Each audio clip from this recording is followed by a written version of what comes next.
très impacté positivement par la proximité de l'Île-de-France. Il y a de nombreux domaines où ces mobilités favorisent notre développement, j'en évoquerai brièvement 3.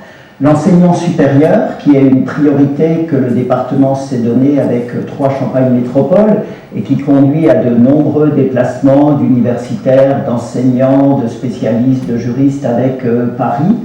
Et cette ligne, de ce point de vue-là, doit tenir un rôle important. Le développement touristique, puisque la proximité de Paris fait que nous accueillons de plus en plus de personnes qui viennent par la voie ferrée, avec des joyaux comme le musée Camille Claudel à Nogent ou le patrimoine troyen.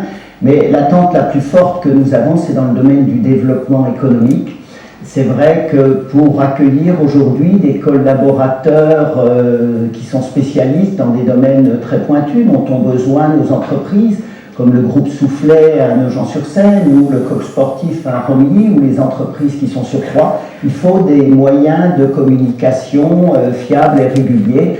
Et pour ça, c'est un point très important. Je crois beaucoup aussi au rôle d'une telle infrastructure en matière de fret.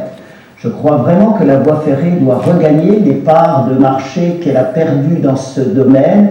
Avec la transition énergétique, elle a des atouts à jouer et c'est pour nous très important par rapport à tout ce qui se passe dans ce domaine sur Nogent ou sur Troyes, qui est un centre logistique important, que cette infrastructure accompagne cette dynamique, comme cette dynamique pourra être accompagnée, nous l'attendons aussi, avec la mise au grand gabarit du canal jusqu'à Nogent. Alors aujourd'hui, on va voir le bout de ce tunnel des Bouchots qui va s'ouvrir sur toute sa longueur à la lumière.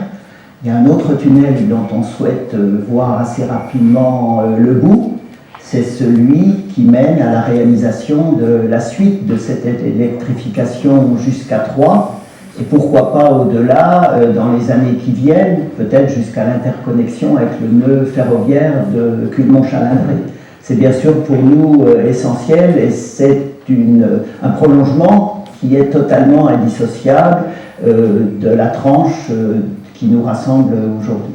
Je suis confiant parce qu'il y a quand même eu des engagements qui ont été pris, notamment au niveau de l'État. Alors certes, à ce jour, sans que soit fixé un calendrier précis, mais c'est précisément à la mobilisation des acteurs du territoire qui a largement fait ses preuves, de faire en sorte que l'on puisse préciser le plus rapidement possible cet échéancier et que bien sûr il se situe avec une proximité qui soit la plus efficace dans l'avenir.